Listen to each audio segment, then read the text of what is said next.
Our anus is a useful thing indeed. The anus gives relief in time of need. We all have an anus, so no matter what you've heard, remember that anus is the proper word.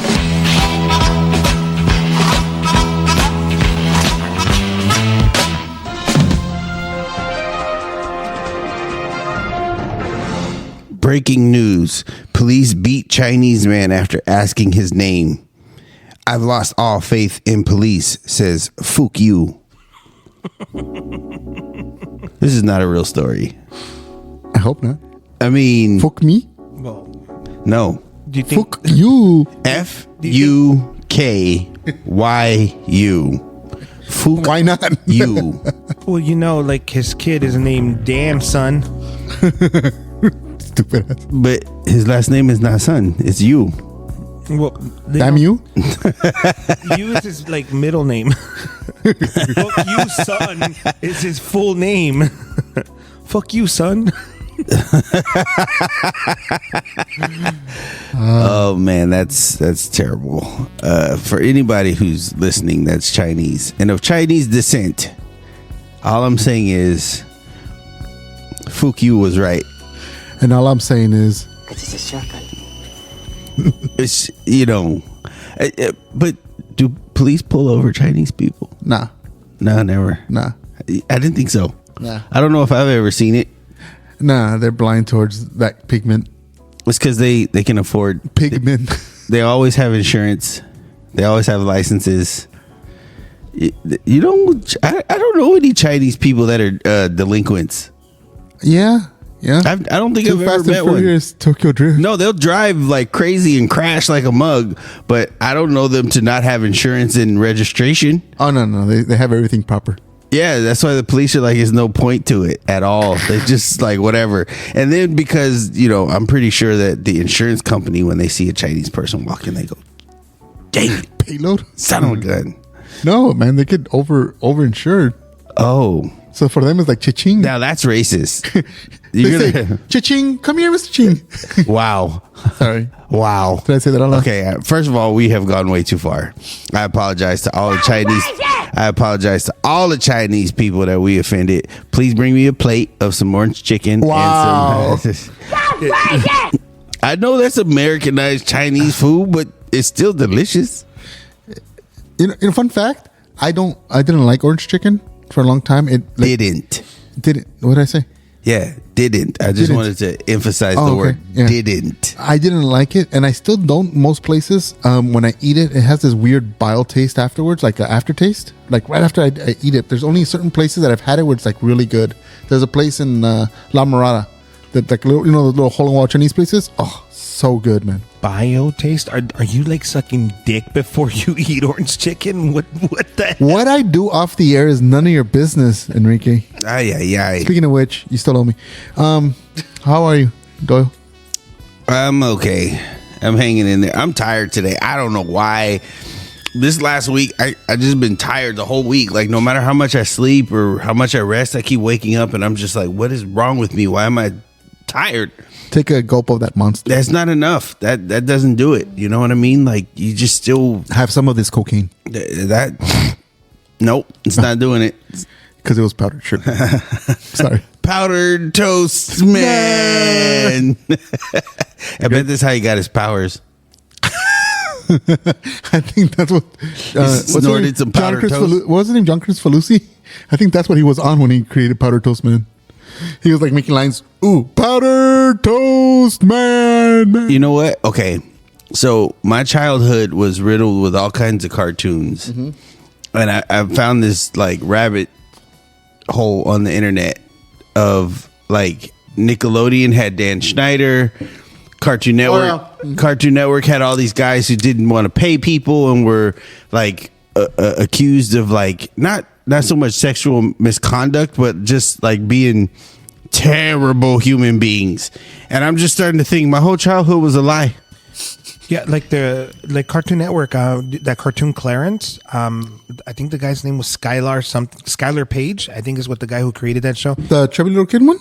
Yeah, I love that show. Yeah, but the guy who created that show and did the voice of Clarence, he ended up getting fired because definitely misconduct. He was sexually harassing different people he worked with, and also like trading favors, like, you know, basically insinuating that if you do this, you know, it was pretty egregious stuff. And so they ended up letting him go because of it. And he wasn't the only one. So you're right. Like most of our kids shows and stuff, like they've always had some weird predator stuff happening, whether it's, you know, towards children or towards females in general. But is that why like they don't mention Clarence or anything anymore?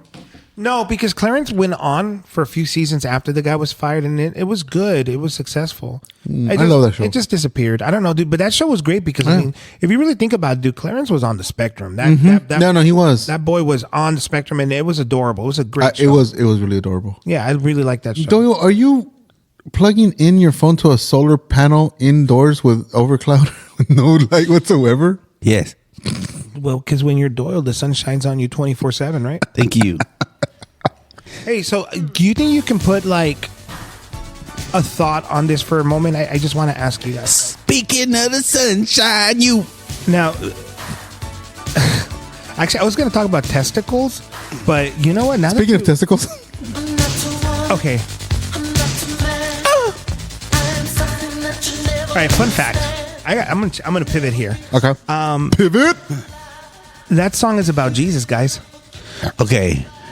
You have to prove this. This is an unfound statement. I need lyrics. I need context. Okay, I mean, you know, Prince was a Jehovah's Witness, so I mean, he's not really necessarily a good Christian. Well, listen to this. Depends on. Listen to this part.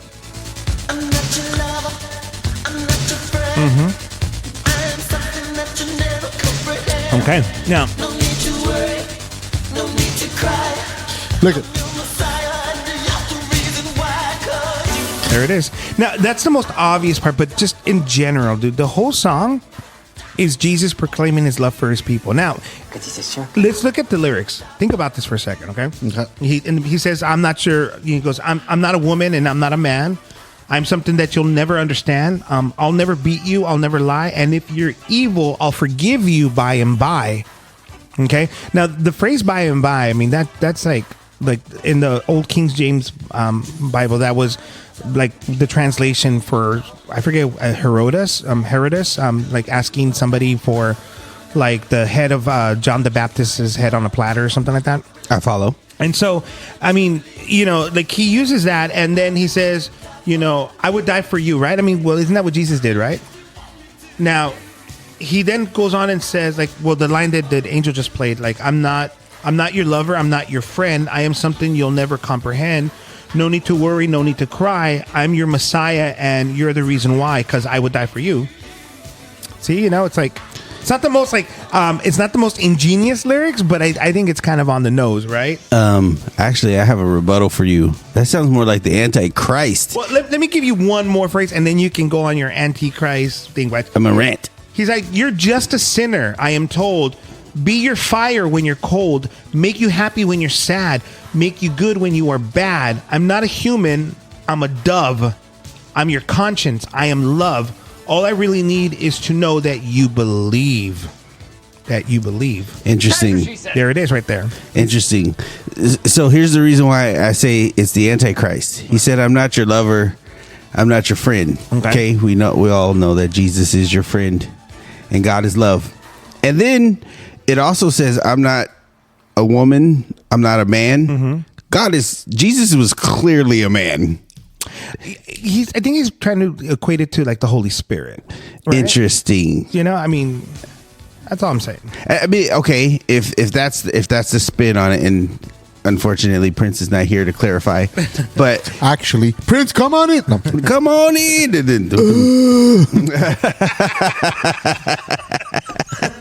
I'm going to hell. Especially for defiling the name of Prince. How He's dare a you? national treasure. Yeah. Man. Here's the thing: like whenever he would do this on live, and there's a famous concert video from the 80s, and he would even do this later on when you would see him reperform the song years and years later.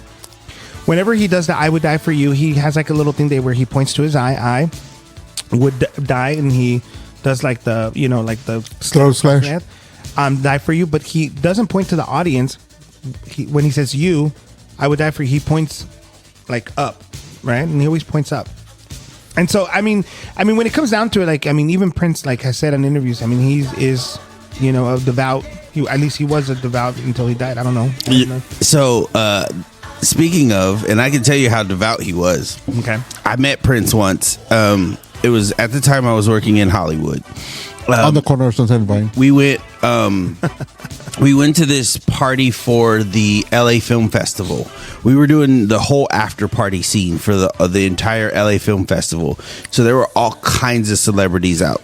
And one, I guess like the coordinator of all the party scene, she comes up to us one night and she goes, "Don't leave tonight."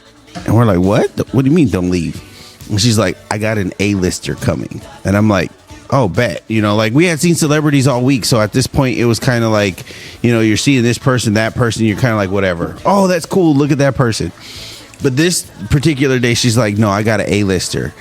And my friend's like, "What do you mean A-lister? Like, who is it?" And she's like, "I can't tell you." She's like, "But I'll give you a hint." I would die for you. She's not your lover. She's not your friend. Grammy Award winner, Oscar winner. And so, you know, like, of course, we're like trying to put two and two together. And then we're like, dang, who could it be? Like, we're trying to, you know, we're guessing all these people. We're like, Grammy and Oscar? Shoot, who is this?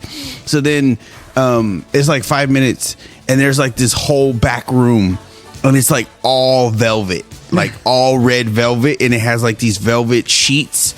And she's like, "We had to set this up just for the person." And I'm like, you got the wrong color though, bro. And everybody's like trying to figure it out, like, who is it? And she comes up and she's like, "It's Prince." And I'm like, "Shut up." So I go and I like move, like the dance floor is like maybe like 2 feet away from the velvet room. So I go and I position myself and I start dancing with this girl. And I'm like, "Come here, dance with me." And I'm standing like 2 feet in front of the velvet rope, and I see all these like huge bodyguards come in, and then I see like this little like girl walk by me, and I'm like, "Man, her hair's nice." And I turned and I looked, dude, looks like a lady. I'm like, "Wait a minute, that's freaking Prince." Dude, you just checked out Prince, bro. No. Okay, admit it. You checked out the ass too, didn't you? No. Admit it. You Trust saw the hair, me. you went down. Trust me when I say this, you guys. Prince was unreal. Like his hair, when he walked through the room, it was weird. It was like he gave off this presence where like you felt different. Like his hair was perfect. It looked like a wig, but like the perfect wig because it was like smooth and silky. I'm not gay, but he walked in and you were like, I'm sorry to tell you, but that sounds pretty. It sounds pretty zesty, is what that sounds like. And you know what you're describing is pheromones, my guy. So, pheromones and endorphins. All I'm telling you. Okay. There's more to this story. So, oh boy. So Prince goes into the velvet room for like 3 minutes. Mm-hmm. And then some girls come over to his velvet room, like the organizer, she brings over a couple ladies who want to meet Prince. And then he's like, all right, he gets up and they open the velvet rope and then he walks out and he walked right past me because I was standing right there, but he wasn't there long enough for anyone to even know he was there. So when he walks out, he looks at me and he goes, "Do you believe in Jesus?" That's all he said to me. And I was like, "Yes, sir. Yes, I do." And then he walks out.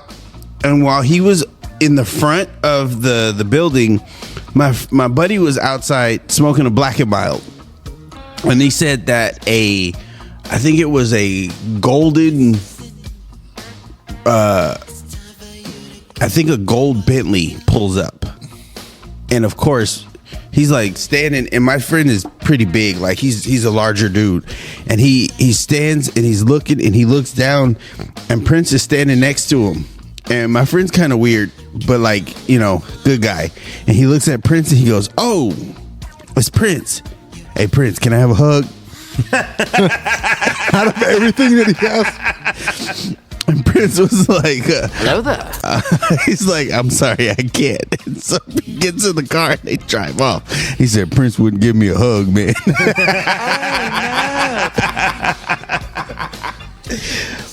So that's my Prince story. That's funny. That's God, the guy was fucking the man, dude. But I'm just telling you guys, I have never seen a person, not male, not female, that had hair like that. Yeah. It was weird because when he walked by, I did think it was a chick for a second. I was like, oh, her hair is really nice. And then I looked and I'm like, that's Prince. I'll always give him credit for kicking the Kardashians off New Girl. Oh, that was great. Wait, what? He did a guest appearance on New Girls, and Kim Kardashian wanted to come out. She's a huge Prince fan. Prince can't stand her. So when he was actually going to be like the guest star, they told him, oh yeah, Kim Kardashian's going to be on the show. He's like, no, she's not. And he's like, oh, but it's part, she has a character like that came out on New Girl. He's like, okay, well, she's not going to be on my episode. You want me to appear? No Kardashian. Oh, shoot. And then on another side note, somehow she on a concert, it's on YouTube, look it up. He at a Prince concert, Kim Kardashian somehow got someone to get her on stage. Yeah. He fucking kicked her off stage. That's funny. I love you, Prince. I would die for you. He did. Not for me.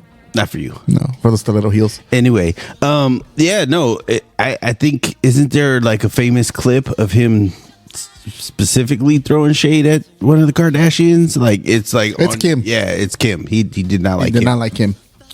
No, He's not alone. John Heathcliff roasted her during Tom Brady's.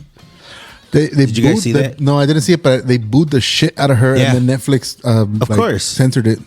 Really? Mm-hmm. Oh, wow. Well, they didn't do a good job because it's all over the internet. There's all kinds of clips of this. But talk about annihilated. There's a comedian that you have to see a clip of, and if you guys haven't seen it, I will show you the clip. But when he got up there, the roasts are infamous for really letting people have it. Yeah.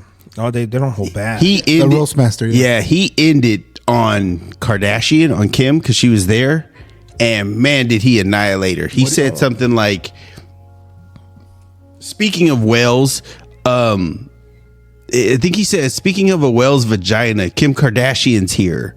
She goes, Wow. I think he said something like, and I'm paraphrasing, he said Kim has had more beef in her, or black beef in her, than Kendrick and Drake. And the whole crowd was just like, oh. And then they cut to a picture of Kim, and she's like, oh, you mother. Who wrote that?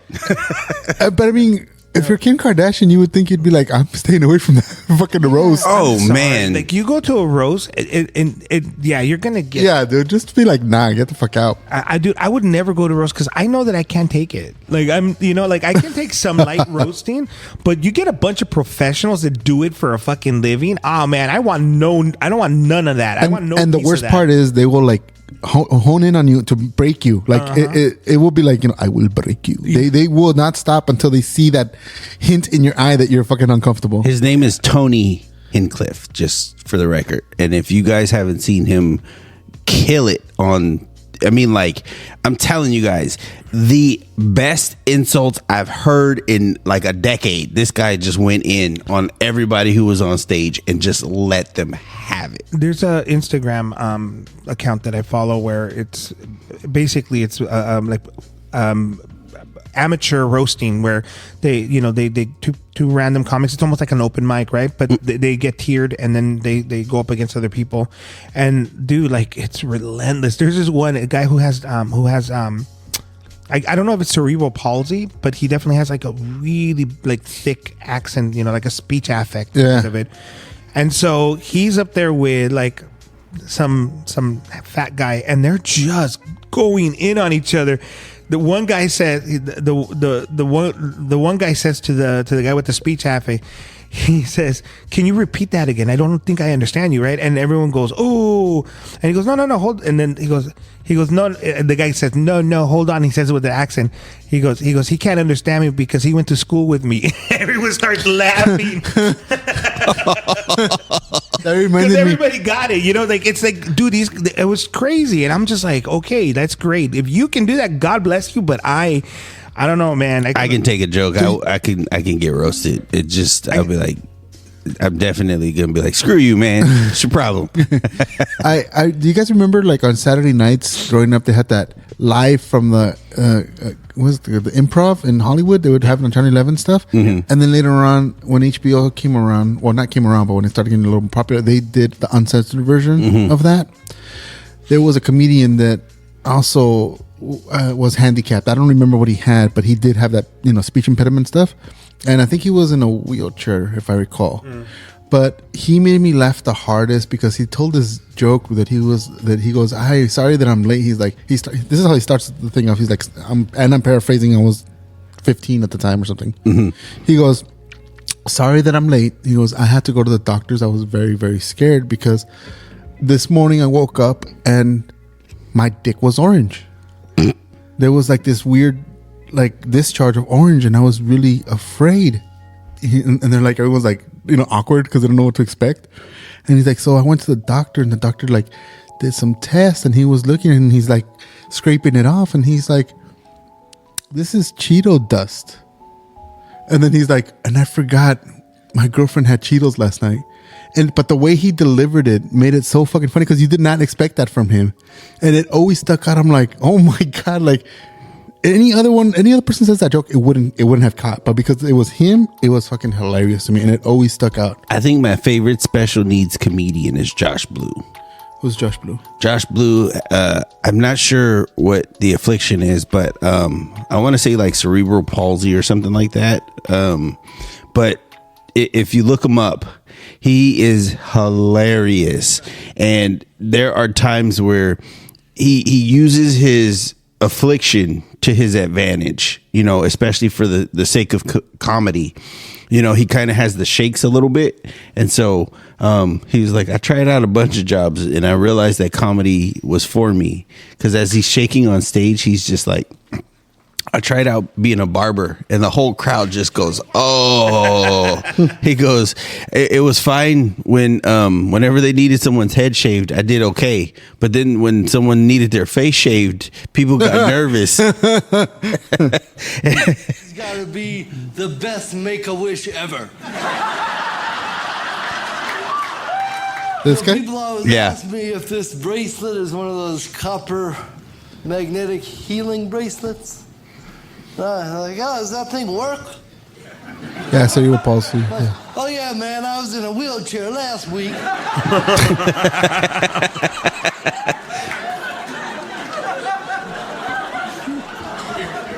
Yeah, that's fucking good.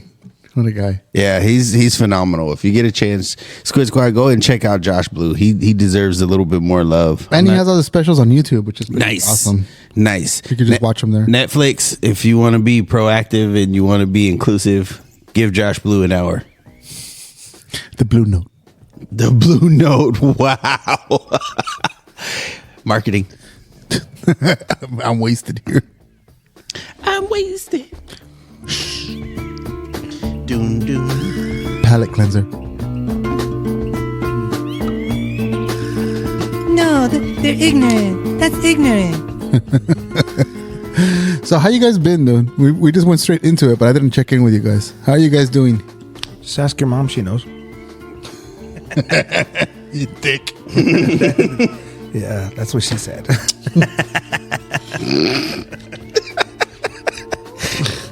You're an ass. I hate you. Again? Oh, today's gonna be Doyle news heavy because we got some stories. Okay, I got a story for you guys. Have you guys heard about the Portal? The one in Downey? The one The one that sells the pastries? There's York? the LA Portal that sells newspapers. There's the Downey Portal. No, not Portos. the New York, Ireland one? Yes, that's the one. Yes. They built a 24-hour stream in New York, and it streams all the way to Dublin, Yeah. Ireland. And unfortunately, because we are so degenerate, And we can't have nice things, right? we can't have nothing. Dude, what do you expect? You're putting a portal in New York and Dublin. What do you fucking expect? Well, It's like hooligan versus fucking thug. I want Like, to know. what do you expect? What happened? Yeah, please. Well, I have a story from there, but go on. From what I'm seeing, I'm seeing clips of people like flashing the camera, mooning the camera. Someone peed on that's New York. Someone peed on the portal. You know, everyone's like flipping people off, and like they just like they're such degenerates that the behavior they had to close. They had to turn it off. But it's not even Dublin. It's not even New York. Dublin is at fault too. Someone actually from the Dublin side put a cell phone up to the camera of their side of the portal with a picture of 9/11. Yeah, that's awful. Dude, come on, dude. Like, seriously. Okay. So this begs to, you know, I have been trying to figure out. I bet it was like some annoying, obnoxious New Yorker who was like, yeah, F you, and started flipping them off. And the guy just pulled up on his phone 9/11 and just turned it and was like, yeah, for you, pal. Just for you. Annoying New York, they're like, I don't give a fuck, Keisha. But they really did. they did. They really did. They played off, though. Yeah. So, you know, the question I have for you guys, I mean, because that's messed up, but here's the question. How many years does it take for something bad to become humorous? Like, you know what, like time and tragedy equals comedy. Isn't that what some people have said? It depends, though. Like, been- we can make fun of Lincoln now. It's been like No, we can't. Titanic. 23 years now, 22 years that since 9/11, right? 23 years. If you ask a libetard, then they want you to rip down the statues because it's not funny. But George Washington had slaves. All right, I'm going to stop you right there, Doyle, with the libtard. We are canceling that term. Why? There's a such thing. You know what? Because the thing about it is that like it's so if it's libtard, then what do you call Republicans? it's like, okay, dude, like MAGAs. my Twitter feed is like ruined with like a bunch of conservative stuff talking. Like everything now is shorthand, you know, woke and lib this, in order to just, you know, like to pigeonhole people into like little categories that they can dump on. When in reality, dude, like it wasn't that long ago that, you know, a Karen, for lack of a better term, it's just as conservative as she is liberal, right? I mean, examples is like I guess there's a video of and it's fake, by the way. The video's fake, but nevertheless, people reacted to it, of a guy in Miami on his driveway washing his truck. And some lady coming up to him and telling him, like, you can't wash your truck there because it looks bad. You know, you can't wash your truck there. And the guy's saying, well, this is my property in Miami. You know, you're on my property and you're coming up to me to do that. So I can absolutely, you know, whatever. Point is that everybody's reaction to that is, well, that's what happens when you go woke. That's what happens when you're leftist in my. It's like, dude, no. Because you know what? Like that mentality could be just as conservative. So that's why I have a trouble with it with these like little diminutive terms. It's just dumb. It's like I hate that stuff. Okay, I hear where you're coming from. English, so I think do you speak it? we definitely need to set some parameters on these terms, because I think when you use the concept of a libtard or a person who's too woke, or you, as we would call him, a Trump supporter, being a conservative does not automatically make you a Trump supporter. You could just have conservative views and you could be pretty normal and pretty rational, and your opinion is just a little bit more on the conservative side. And by definition, immediately you're a Trump supporter, but you might actually really hate Trump. So that's like not really fair. I think when you start saying like Trump supporter, you're talking like those crazy rednecks who like are wearing MAGA hats, who are like storming the Capitol. That's like the extreme where we're saying Trump supporter. I think that's like there has to be, you know, like that gray area in the middle where you can be a conservative or a liberal. But when we start talking about like a libtard, we're talking about like, I don't know, purple haired Kathy who's like, yeah. Wait, I got a story for you guys. Speaking of libtards, let me lay it out like this. Hold on.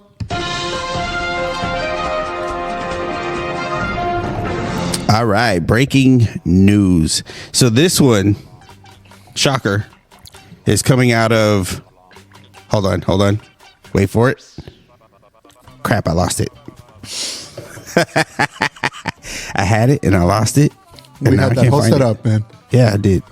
Anyway, it came out of Seattle, and there was this lady who decided that weights needed to be rebranded. We can't call them barbells or dumbbells anymore. Why? Because she believed. Hurt their feelings? Huh? Hurt the dumbbells' feelings? Well, basically, long story short, what she said is that we are misgendering the barbells. No. She said because an Olympic weight is considered a man's barbell because it's 45 pounds and a woman's barbell is considered 35 pounds, that we are mislabeling the barbells. And so we have to change the terminology around barbells. There's a big war in the Gaza Strip. There's people, there's famine, there's other shit, but she wants to fight about barbells. Okay, that is the perfect definition for a libtard. And the reason why is because people are taking their privilege and they are going too far with it. They don't even realize how privileged they... I'm going to let Angel finish eating.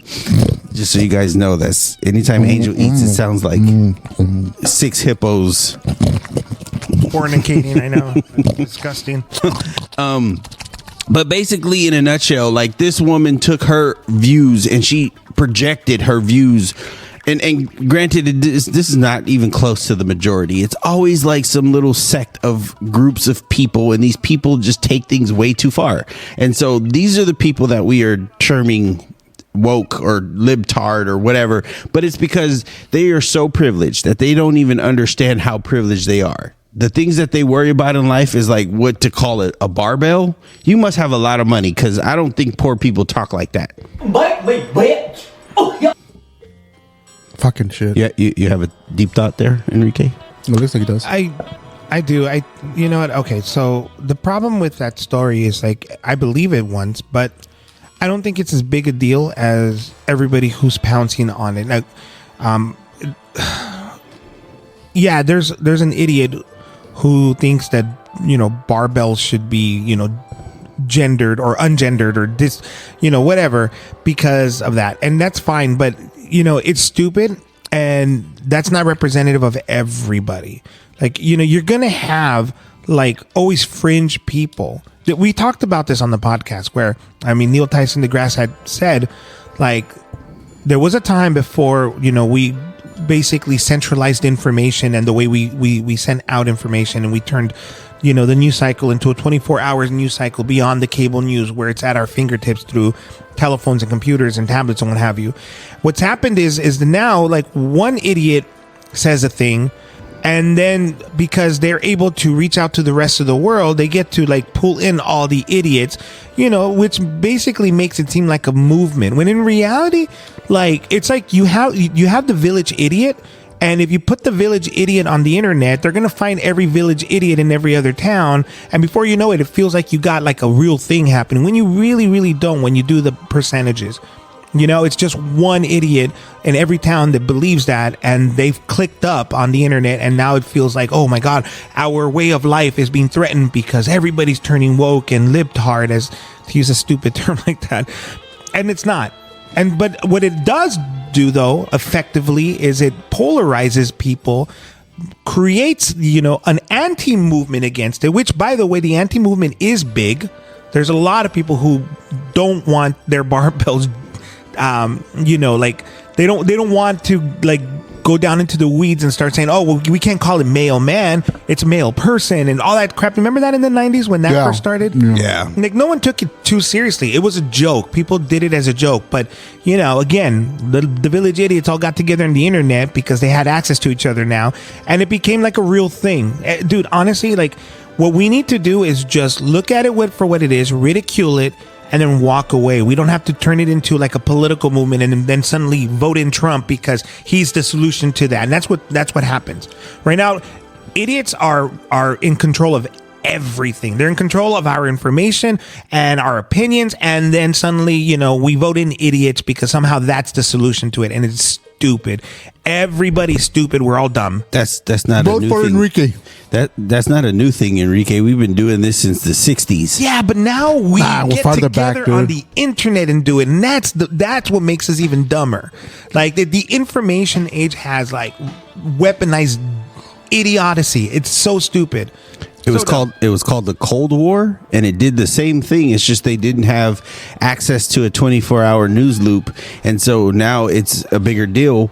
But the problem is that as much as we would like to think that this one instance of individuals wanting to relabel weights is a one-time thing, you have people doing this all over the place. Hence, when I was making that reference earlier to we can't even have statues in George Washington, like people thought like, oh, it's a good idea to tear down this statue because this person was a slave owner, etc., yada yada yada. So there's a general consensus that people want change, and we've had this idea since Obama, but the change that people are asking for is astronomical and it's like nonsensical. So let me take you back on the statue thing. Okay, that I remember when that first started, and it started from a reasonable position, and it was pre-Obama, by the way. It wasn't Obama. It started during the George Bush era. Correct. Okay, and I remember this because I was working at Countrywide. I remember like I would listen to the news in between, like when I was writing up my reports or whatever. And I'm listening to NPR, and I was listening to, like, I would also go on KFI, and then right there I would hear Rush Limbaugh, and I forget what, because I always like to balance my shit out, you know, just because I want to hear what both sides are saying, because somewhere in the middle is the truth, right? Smart. So you can get to the sort of like the zeitgeist. What's everyone thinking? What's the real thoughts? Okay. Well, anyways, this whole thing started, like this whole statue thing, I think was reasonable.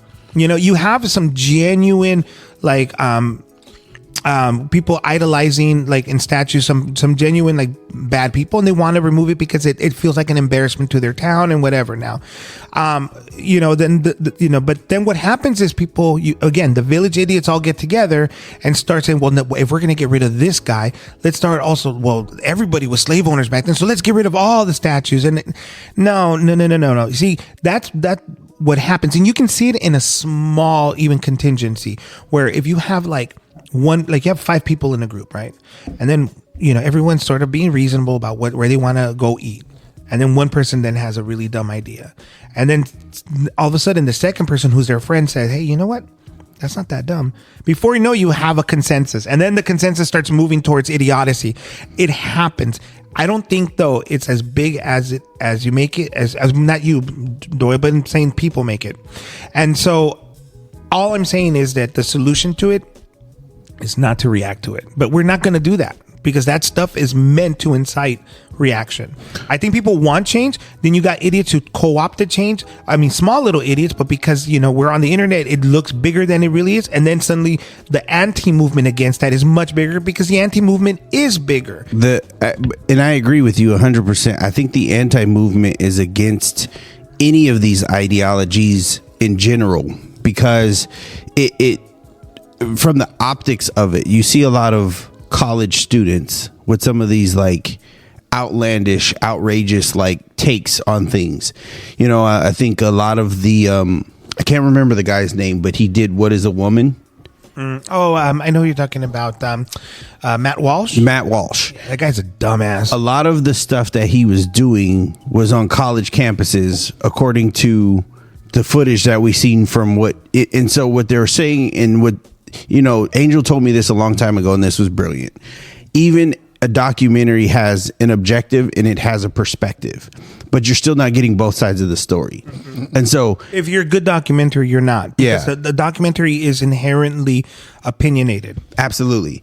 And you have to take that opinion into account. Yes, there may be facts in this one documentary, but you have to look at the totality of everything before you can really come to a solution. Sometimes things just absolutely just don't make sense. Like, I will say the perspective from What Is a Woman, when they were trying to take that stance against like trans athletes and it being unfair for trans athletes to partake in a sport, you know, like is basically like having athletes on PEDs, right? And so that would be unfair to the people who are not on PEDs, but then they outlaw those things to like normal people. And so people are getting crushed, you know, and especially in like a woman's sport, like what was it, basketball? And they had a trans athlete, like a guy. He was like probably a good 4 inches taller and maybe like 50 pounds heavier than the girls.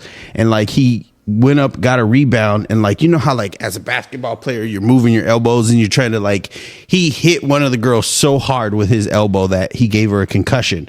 And so she goes back to her side of, you know, the court, and the whole team just said like, we don't want to play no more, we're done. And they just walked off, and everybody made a big deal like they were in the wrong, but like they just felt like it was unfair, like that there was nothing on their end. And so in that documentary they were talking about you know, like they wanted to clearly define what a woman was for the protection of like those kinds of situations. And so he made a point in that. But at the same time, he's also not talking about like the totality of like what people who are trans go through and how to help them. It's just more of an attack against people who could be hurting or going through things. Right. And so I think that there's always a narrative that needs to be explained. And for the record, the lady's name was Alyssa Royce, and it's Rocket Gym in Seattle. And what she said is that weights needed to not be defined by gender terms like male barbell and female barbell, because barbells are non-binary. That's what her statement and her phrasing was. And so what they're trying to do is they're trying to stop the spread of like comments like that on like college campuses, because you know, once she says it, then it spreads, and if it's on the internet, then a bunch of other people are going to start picking it up. And that's basically how a cult works. If I call her a fucktard, is that non-binary? Technically, yes. Okay, cool. But I'm in. Okay, I'm politically correct. So when you're okay, I'm hearing everything you're saying, and what I'm saying is, first of all, the reason why they target college campuses, one is because obviously campuses have always been liberal minded, because think of what often is taught at these colleges and stuff. I don't think it's necessarily a bad thing, but the problem though is that you need a villain. And so I mean, people like what's his name, Ben Shapiro, the Daily Wire, they specifically target, and Matt Walsh is part of the Daily Wire, you know, group. He started off in Blaze, which is what was the name of that one guy? Crud, I forgot the guy who started the Blaze network. Oh gosh. Anyways, he's made his rounds through conservative, you know, punditry, political satire, and all that stuff. And when he got to Daily Wire, you know, he basically just honed in on transgender rights, right? And Daily Wire was very famous for going into colleges and doing talks, and because of the controversy that would come from them showing up there, basically they got a lot of free press. Like the way I found out about Ben Shapiro was specifically because of people trying to cancel him from going into Cal State LA or one of the other colleges, I forget. And then I think about that, and I realized, like, dude, I wouldn't have known about this guy had people just kind of chilled and let it go. But that's the problem, is that, you know, like all of the people reacted to it. And before you know it, he got like the national like attention that he wanted. And now he's like, you know, huge, right? He filled in the gap that Rush Limbaugh and now Tucker Carlson left behind. And that's what it is. Anyways. Was it you that mentioned about fake outrage, or was that George? That doesn't sound like a George thing. And honestly, I don't know that I mean, I might have said that. I don't recall such a now statement. I have fake outrage over both the whole thing. Well, okay, so no, but it's true though. Like you're absolutely on point. It's we created that beast. But that's the whole concept here in a lot of this narrative, because we were talking about the portal and trolling and stuff. Like, at what point do you realize like it's a manipulation? All the news cycle is a manipulation, because they're just trying to sell stuff. And so the thing that makes you like, okay, you could go through a whole cycle of news, every headline all day, right? What is the one that's going to gather or gain the most attention. The one that causes outrage? The one that either makes you mad or is so obscure you go, what the and so those, if you can combine the two into something, then you're really going to be selling newspapers. And that's the key here, because all the news ever was, initially, like, I'm sure that the news had a little bit more integrity, had a lot more integrity. But when you got teleprompters telling people what to say, who knows if the story is true or not? The newscasters is just hoping that their fact checkers did the right thing. Yeah. So I think there's a point where, like, anybody who's halfway intelligent, like Enrique, you said something that I wish a lot more people did. You can't watch CNN and formulate an opinion. You can't watch Fox News and formulate an opinion. You have to watch them both and figure it out. Perfect example. I'm at the gym. I'm walking through the gym and they have Fox News and CNN right next to each other, and they're doing the same story, but they're coming from different opinions of the same exact story.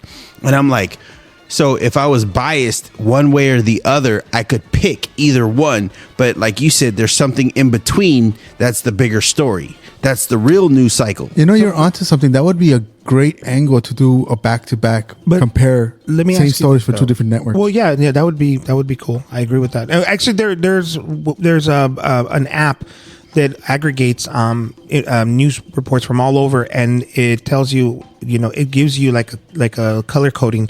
How much of it is fact? How much is opinion? No. Like how much is left or right, and in terms of the sources, in terms of the and then from there you can then look at the raw data sources or whatever, so that you can form your own opinion. It's really clever. It's great. That's cool, man. But here's the thing. Here's the thing that this is for me.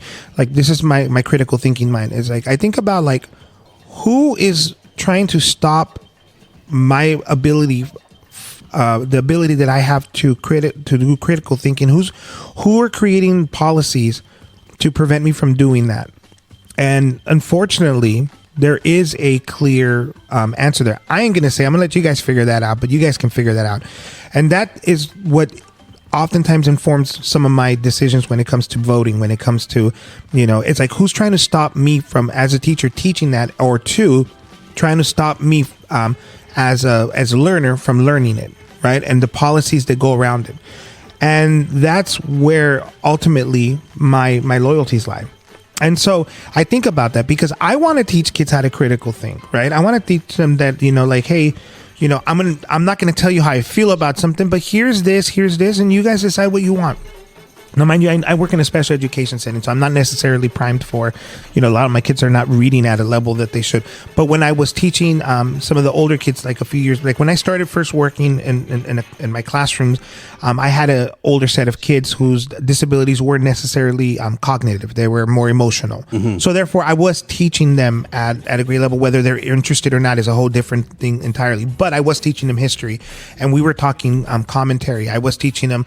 And so my approach now was always trying to, whenever I knew that I was going to say something that could be like current event and could potentially be biased, I would always say, hey guys, listen, I'm not going to tell you my opinion of this, and I really want you guys to just consider this information, and you guys decide where you lie. You can ask questions, and then I would give them whatever story we were talking about, and then I would say, and because if people say this, people say that, here's what the opinion is. And then somebody might ask me, well, what do you think? And I say, well, I can tell you what I think, but I want to know what you think first, right? Because I don't want, unfortunately, kids will, if you tell them how you feel and you're an adult, you're going to often, you have that over them and sway. Now spread that across the country. I get that people are afraid of that sort of mentality. Mm-hmm. And I get that, because, when adults are given power over information over young minds, yes, there's the impressionableness that come from it, and you need to be responsible with that. And I get that there is a political group that is afraid of that sort of thing. I get it. I want to believe that more of us teachers are more responsible about it. And I get that some may not be, or whatever. Even in the act of trying to do good, if you will, they may start, shaping minds in the wrong way. Sure. You get what I'm saying? But when it comes down to it, for me, I I always look at who's trying to stop me from doing that, and that's kind of where I inform my thought process. If that makes any sense. It does make sense, and I agree with you 1,000%. There's just an element of like, I understand this side of it. So policymakers have to basically kind of assess the whole scope of everything and see, is there any area of exposure, right? So like, if let's say 80% of the teachers are phenomenal teachers, let's do 85. Let's just say that there's a 15% chance that a teacher could, do damage and indoctrination. And regardless of what that looks like, whatever it is, it could be religion, it could be LGBT rights, it could be anything, it could be pro-Palestine or whatever, right? Digimon better than Pokemon? Yeah, anything. Whatever you get you could get indoctrinated with whatever, right? And the point is that the policymakers are not taking it on a case-by-case scenario. They're taking it in general and trying to create like these boundaries to try to keep everything like within a scope, right? And so what they do is they generalize, and that's what a lot of people do. We do it all the time on the show. Sometimes we say, yeah, they and them, and like we are generalizing because for the sake of the short-term conversation, you have to generalize. If you were getting out all the statistics and specifics, then sure, you could have a longer conversation, but the generalization comes from the fact that there's a trend of something growing, or that this one-off scenario is so outlandish and so outrageous that people are kind of in a huff about it. And so you try to address that or talk about that in a way where you can create like a general consensus where everyone agrees and says, okay, yeah, that's probably for the best that we don't indoctrinate. And you're always going to have those people who go outside the lines, and that's why they get fired. But for the most part, like, we're just trying to do better, right? And the problem is, I think too many times you can't censor what people say because that's going against the First Amendment. And you also can't allow everything to be said, because at what point, what's wrong? Like, some things just have to inherently be wrong. You can't be recruiting people into gangs now. Like, hey, be down with the set, homie. Why little not? homie. What? Why not? Because then what if the rival gang comes into the school and wants to take my Twinkie? Is that why you shaved your head, bro? Are you rolling deep? I knew it. No comment. You I'm honestly, wearing the Dodger jersey. since you shaved your head, you all about really tips. look like a cult leader. Yeah, dude, Do I really? Yes. haven't you watched Boys in the Hood? Now we're like gonna get shot because of you, Yeah. Angel. I'm all about don't be a menace to South Central while drinking your juice in the hood. That's what I'm into. That's a stupid movie. I love that movie. Yeah, I know, it's actually. Hurry up and buy. Hurry up and buy. Hurry up and buy. Hurry up and buy. What you say about my mama? No, he's like, I what feel sorry you for say your mama. about my mama. But and the bigger issue here, and going back to the portal, is we got a society of trolls. Yeah. And like, we're becoming a professional troll society. Yep. Where now the policymakers are trying to stop like trolling in a sense. We've got a congresswoman that looks like one. And then you make Wanted to statements like agree. that exactly enhance what Doyle said. So good for you. Angel. It turns Way to be part of the problem. like, think about Yeah, it. there you are. The anti-bullying campaign is because kids would like bully each other, but kids aren't. Okay, there are bullies. Like the kid who like grabs you by the back of your backpack and slams you on the ground, stomps you 4 times and takes your money. What school did you go to? Paramount, of Oh, course this Jesus happens. Christ. Yes. Anyway, the kid that does that is a bully, right? But bullying has become kids insulting you online. It's not the same thing. There's one that is causing you physical, emotional, stress and like they're seeking you out to attack you personally. Well, bullying is now acceptable when it's done in discourse of political standing. Híjole. That's the problem, is that the people have given passes on this. Like every single and maybe I'm doing it where I'm doing the whole like the village idiot analogy that I just gave you guys. Maybe I'm now doing I am the response to that in this, because I see all of this conservative punditry and all of the trolls that come out with that. Maybe it's just a smaller group, but it looks much bigger and more insidious in my mind. So maybe I'm overreacting. I don't know, but it seems to me like the response is no longer, like nuanced thinking. It's purely trolling. Who can score the higher points? Like the gotcha. And that, I hate that. Like I get how good that makes you feel for a moment. Like, oh, I wonder what he said about, oh, look at he made such a funny joke. He's on point. Haha. It's like, but that it's not about that. But unfortunately, that's all that we want. We want the endorphin shot that gives us, a serotonin or whatever you want to call it. Stupid, man. But if we don't tune in, you don't catch it. Yeah. Like it's like the kid who was in class studying. He has no idea what goes on the playground. Yeah. And as far as like them creating a policy that like stops kids from insulting each other, that's not the way the world works. It's gonna happen. Just let people be horrible people and teach people how to be strong enough to get through it, and stop like trying to cater to those people who are, a little weaker.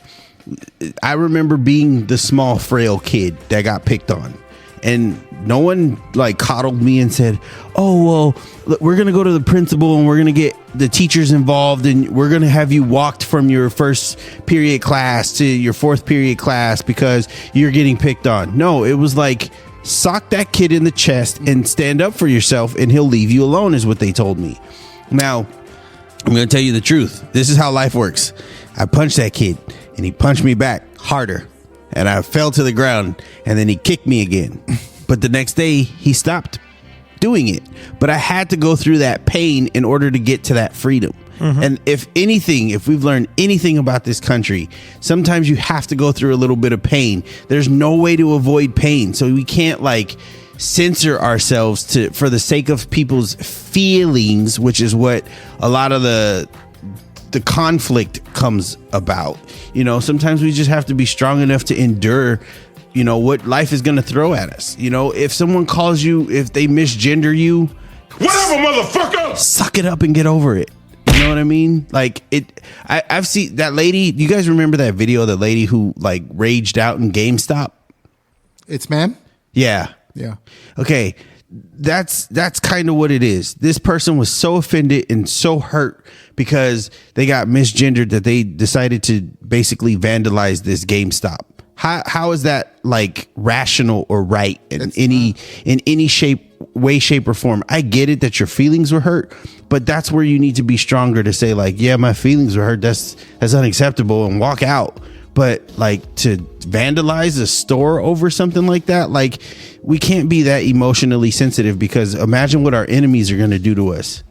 You get what I mean? Like eventually when someone really has animosity and malice towards you, they will destroy you because you are so weak-minded. And that goes to any and every group and every person out there. And that is why I suggest national fight clubs. Oh, I'm so down for that. National fight clubs. You sign a waiver, you go in, bada bing, bada boom, and Bob's your uncle. But the problem with Fight Club is masculine, and there's so many people who are against masculine. No. I didn't say anything gender. I just said Fight Club. I personally, but that, I'm so glad you brought that up. Fight Club is about that. Like, Edward Norton's character is kind of a sissy. Jack. Yeah, he's kind of a punk. And that's why Tyler Durden asks him that question. How much you know about yourself if you've never been in a fight? Mm-hmm. You don't know what you can take. You don't know what you can give. You don't know how dangerous you can be. You don't know a lot about yourself until you're backed against the wall and you have no idea. I mean, no option but to fight. And once you fight, it fundamentally changes you inside, because now you don't feel like a bunny rabbit in the field hoping that a tiger isn't coming to eat you. You feel like a tiger in the field, like amongst other tigers. And so it just feels different once you've been into a fight. So I'm all for it. So just to go back to the portal thing, man, real quickly, I think the takeaway from it for me is that right now we're the whole idea of the global village, the Marshall McLuhan. Do you guys remember? I think we talked about it like, I don't know, like one of our podcasts like a year ago. Marshall McLuhan was he was a philosopher from Canada, and he's the one who coined the phrase "the medium is the message." Yeah. So he was he was very really smart, interesting guy, and in the 60s he pretty much predicted the World Wide Web, like our movement towards centralizing information and bringing the communities together. And but from his perspective, it was he had a more positive outlook, and maybe we're still getting there because growing pains and everything are part of like. I love change. that show. Yeah, you're the problem, bro. You are the problem. Someone needs to put you down. Okay, so anyway, so Marshall McLuhan had basically stated that our movement towards centralizing our communities and globalizing it, that ultimately we would gain access to informations and it would become it would come at our fingertips, and he did have some kind of like warnings where he said that while we were going to be more intelligent about how we talked, we were necessarily going to be more intelligent about how we perceive information, because we were going to have so much of it that there was going to be a dumbing down of things. A good example of that is this. Like, let's say back in the 80s, people who were graduating from college, like the way they researched papers was part of the lesson. You had to go to the library. You had to index things. You had to look them up. You had to read through lots of books and find the quotes that you wanted. And by doing so, you were also getting information peripherally. Mm-hmm. So ultimately, you were growing a person's mind in many different ways. But how do we do research now in college? We Google it, and the indexing is done for us. And now we've even moved towards the AI aspect, where the AI will find it for us. And it's great stuff. It's really great shorthand stuff for people who already know these things. They just need it quicker. But unfortunately, those are not the people who are going to, adapt this stuff. It's the guys and girls who don't know the stuff, and they're just going to want the shorthand. When I was in college, mind you, this was like 9 years ago, most of us weren't even reading the books anymore. We weren't reading the books anymore. Yeah. We were just getting the quotes that we needed. We didn't have to go to the library. I went to the library, people would go, but we weren't necessarily getting all the books we needed. Instead, we were getting everything off of Google. So ultimately, I think that we're dumber because of that. Yep. Oh, absolutely. There's all of these skills that we didn't pick up along the way. And now spread that across the world in terms of how people do it. And so, yes, access to information has made us a little lazier and a little less smarter because of it. We maybe talk more intelligently about things because we can index it and access it quicker, but all the skills, the prerequisite skills to getting that information that we once used to have, we no longer have, or at least we're losing it. That's just us regurgitating information that we find online. Well, of course, that leads into the trolling stuff, because a lot of times a troll, especially a professional troll, likes to get quotes or videos and say, here, this person said this, and out of context, and say, that's why my opinion matters, or that's why what I believe is true. Look at what this person said. Look, it's just... It's really dumbed us down. So the global village, as Marshall McLuhan stated, was going to do that. But his ultimate prediction, though, is that because of this, as a society, we're going to prioritize certain values and stuff. And I think we're just kind of going through the growing pains of it. Right now, there's a huge backlash against, like you guys would say, leftist ideas and stuff. And, hopefully at some point we're going to find a happy middle on this stuff, because some of those ideas aren't necessarily bad. They come from a good place.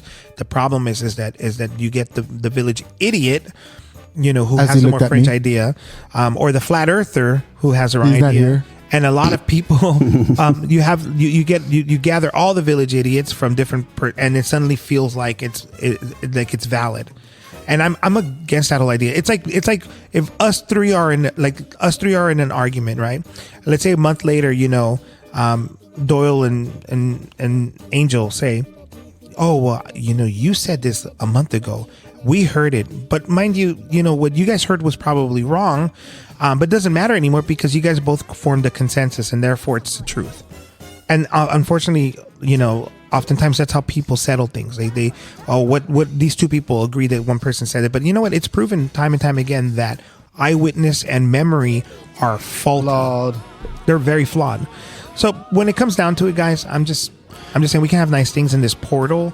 It's just a bunch of people showing us that, like when we try to connect on some human level, unfortunately the trolls are the ones who are going to, win out. Show me your butthole. Yeah. I think there's also this idea that we've lost. the rejection of information is just as dangerous, because sometimes trolling becomes like, I'm not even willing to hear the other side. When for example, you know, one of the reasons why I was like, I don't want to be a flat earther is because I saw the controversy behind the debate, regardless of what side. That's the reason. Hold on.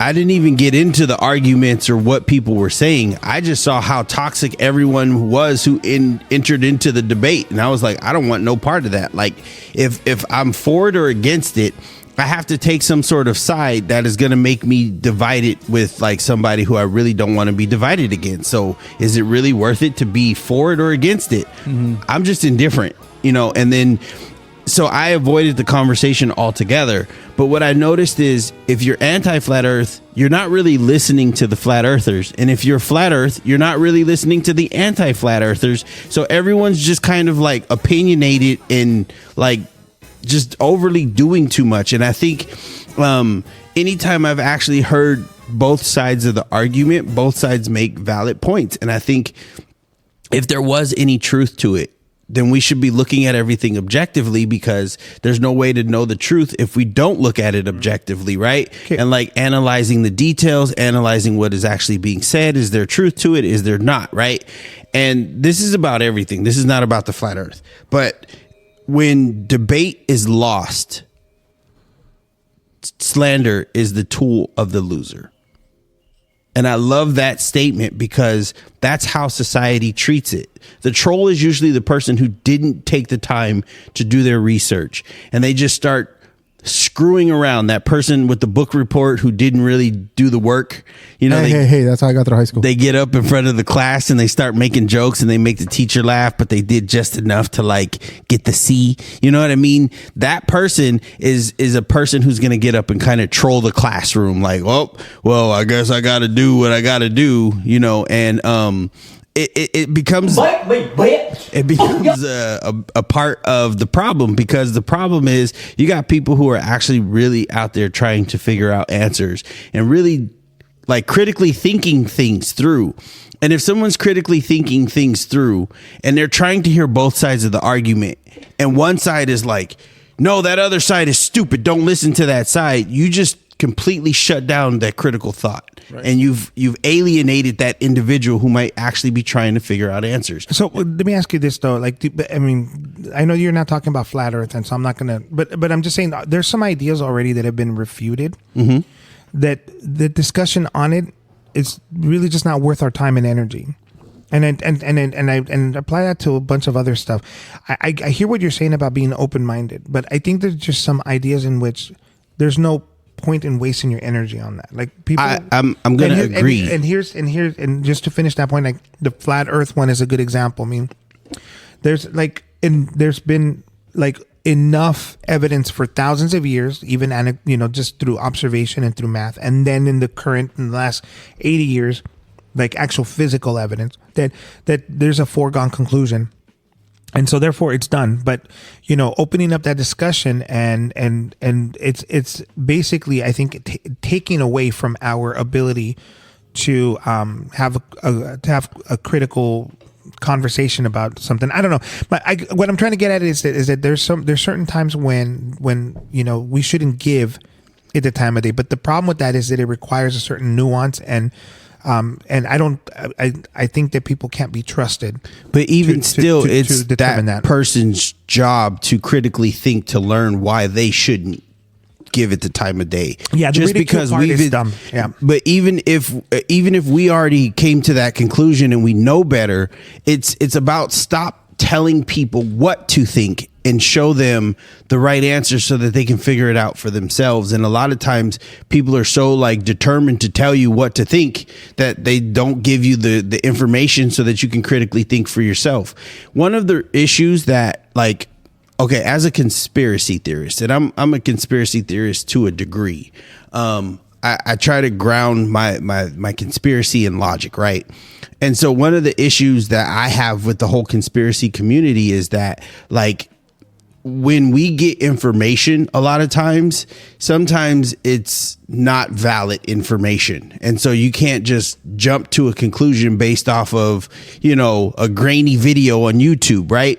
So I'm all for fact checking. I'm all for like really critically thinking, because there are real conspiracies. But here's the thing. Sometimes in these conspiracies, and I do believe that this is true, some of the information that we've been giving is false. And I think this is where like a lot of the flat earth stuff actually stems from.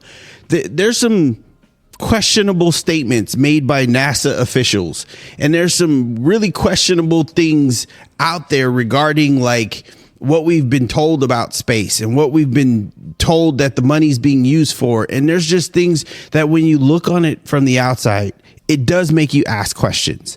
And that's as far as I'm going to take it. Like when people have said, I think the moon landing was fake, I think there's enough evidence out there that the question is valid, right?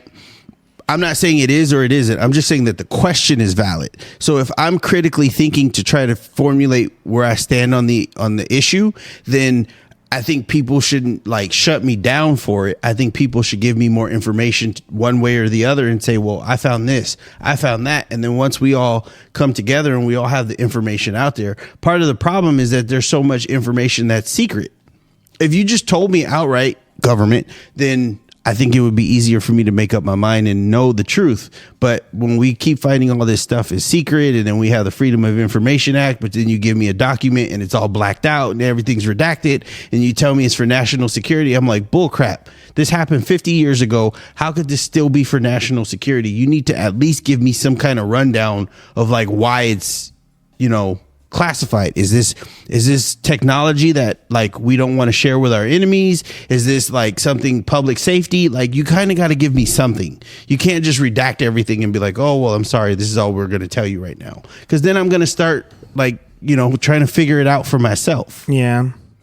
All right. So just to like change gears here a little, I want to ask you guys a question. It has nothing to do with this anymore, because over there, Angel's about to start sucking that microphone again, and I don't want to see that. All right, I'm bored. My fragile mind has seen too much already. Hello there. You're a cochino, bro. Okay, so You are a rude, terrible person. Yeah. So, anyways, so guys, can you put a price tag on your testicles? Yes. Yeah. Angel? $2. $2. Wow, that's you're no more expensive than that wine we were talking about off air. I mean, is the vintage good or what? Vinaigrette. Yeah, I was about to ask. Are those vinegary balls like? Vinegar balls. Are they fermented to perfection? 2 more years. Oh, 2 more years. I'm getting there. I bet you are. You sick fuck. All right, well, there's this article that I read where this guy, he was a protester here in Hollywood, and I didn't get the full details because I couldn't get past Apparently he some of couldn't the either. information. It's just too funny. I mean, the guy was protesting, and I guess the cops descended on him. This was like 2 or 3 years ago, and they just started beanbagging him, dude. And they pretty much got him in the nutsack, and his balls exploded. Like that's literally what it said. I shouldn't be laughing about it, but Yes, you should. that is the phrase it said. And it says his testicles exploded. I think Doyle can top that with a lobster story. Well, let me just finish, because there is a price tag apparently to somebody's testicles. How much? And according, Each one. I don't know. It's, As a pair or we could do the individual? math if you want, but I'm going to give you the roundabout number, and it's apparently $1.5 million by the city of Los Angeles. So you know what? Testicles. That's it. 1.5 million. That's it. You were fucking gonna get $2 for yours, bro. What are you talking about? That's I thought it was just for you to touch them. I didn't know if like to get rid of them. Okay, $750,000 a testicle. you couldn't pay me $2 to even look at them, bro. Okay, I ain't touching your like I'm wart just saying infested is, testicles. They're not wart infested. That's just mildew. One part of that lawsuit has to be police brutality, but Yeah. yeah. They do say that the beanbag gun is more dangerous than an actual bullet. Because they use it in the wrong way. They aim for fucking head. They aim for the chest. They aim for the No, nuts. the amount of force that the beanbag gun generates can cause irrevocable damage. So it's called a less lethal weapon. Yeah. A bullet will pierce you and kill you on the spot. But a less lethal weapon will bruise you internally and cause internal bleeding, and you will bleed out in 3 weeks. Well, imagine it's like That story's fucking nuts. I imagine it's a physics thing because, like, even though the beanbag shoots out at a slower rate than a bullet, it's the weight of the beanbag, right? And you know, and then also depending on like which direction that because the beanbag's rotating in flight, so if you get hit flat with the flat part of it, like it's going to spread out the damage, and you know it's not going to be as bad. But if you get hit with it mid rotation, no, it's like mid rotation. It's just like that's going to be a lot more impactful. It's like it's a difference between somebody slapping you and somebody punching you, right? Because it's that the physics of it is different, and also the distance. Like if you're shooting somebody like and they're like a foot away from you, they're gonna get hurt, right? It's so yeah. I mean, I imagine it's way worse. What's crazy is that there was like 3 shooters, right, with the beanbag guns. Was it? Yeah. And there's always more than one, And they're like, it sounded like it was a lot, by the way. And they all aimed at the same time. they're all same aiming section. and they're all like, okay, we gotta take this guy down. And so one guy shoots, and he's watching his shot as it projects, and it just flies square in this guy's balls. And this guy has hive mentality, and they all start doing the same. Yeah. And they're well, the thing is, did they keep shooting after he's already down? Like, Okay, let me read you guys this. We might as well just read it. It says, so protester whose testicle exploded after LAPD officer shot him with the less lethal firearm, in quotes, by the way, receives 1.5 million settlement. Benjamin Montemayor had been protesting on Hollywood Boulevard for several hours on June 2nd, 2020, when at least 50 police officers descended upon his group and began firing munitions at the crowd. Now, according to the civil rights lawsuit filed in Los Angeles federal court, a protester whose testicles exploded, which I couldn't get past that line. I started laughing. When an LAPD officer shot him with a less than lethal firearm during a George Floyd demonstration in 2020, received 1.5 million settlement from the city of Los Angeles, according to the victim's lawyer. Okay, so yeah, I mean, dude, I imagine 50 Error. How do you say My balls. my Error. police. Police error. But you know what? That whole article is legal jargon because first and foremost, it said that he was protesting. Okay, police, we have a right to peaceful protest. So if we're protesting for George Floyd in 2020, police opening fire on innocent protesters didn't seem like the smartest thing to do. So that's kind of a layup in your case. So this guy had to be guilty of something because you're not even allowed to discharge a weapon on an unarmed individual. They had to think this guy was hostile. They had to have had signs of something. And then when their legal department couldn't, He had 2 boulders. he does now. When he went to the hospital, he looked like Lance Armstrong right before surgery. Ma'am. That's disgusting. But and the thing is that like if he had right to legal protest and then they shot, like, come on, they settled. The settlement means that one side knows that they're going to lose the case, and most of the time it's the police. Yeah. So let's be honest. But that wasn't true before. Okay, so here's the thing. I don't necessarily think that what you said is exactly true. And I'm saying that you're lying. I'm just saying that He called you a liar. The common you're sense, a liar. You're a fucking liar. Your common sense approach is adorable, Doyle, but I don't necessarily think that that's true. I do think that police exceed their mandate all the time. They do. They just Oh do. yeah, absolutely. And so there wouldn't be a George Floyd if they did it. Exactly. And so there's like a bunch of 50 police officers descend on peaceful protesters, and probably they've been dealing with unlawful protesters, so they just treat everybody the same. Yeah. Right. That's how it works. It's the reason why some reporter gets punched. Let's analyze this and tell me what you think makes sense. Sure. In the midst of a protest against the police, on police brutality, the police show up and just brutalize protesters. That doesn't seem logical. Even from a police standpoint, wouldn't the police captain be like, look, guys, we got to be on our best behavior. We got some bad press. They're not trained properly. Dude. Of course not. They're not. But Of course not. But for this guy to get shot in the balls. yeah. Okay. This is the last story of the day. Speaking of balls, I got. Okay, that guy's balls were worth 1.5. Enrique, what do you think this is worth? A teen was castrated by a lobster. Says a 14-year-old boy had his penis severed by a lobster Saturday at the Thomasville Fish Market. The boy was working overnight on Saturday at the shore when the incident occurred. Store video, oh my God, there's video, showed the boy masturbating over the... Okay, why are we reading this? Okay, showed the boy masturbating over the lobsters that were being ready to be put in the display tank when one of them grasped his penis in its pincers and severed it near the base. The boy is in stable condition, but despite the best efforts of medical staff, his penis could not be reattached. According to the store manager, the boy had twice been caught masturbating over store product in the past. Okay, this is the fakest story I've ever heard. Okay. Why? So I'm going to tell you how much that's worth. That's worth 50 cents. And I'm going to tell you why, because the kid is stupid. Why would you put your penis over a friggin' lobster? How old was this kid? 14. Oh my God. Okay. Well, let me tell you. I can tell you a story. Wait.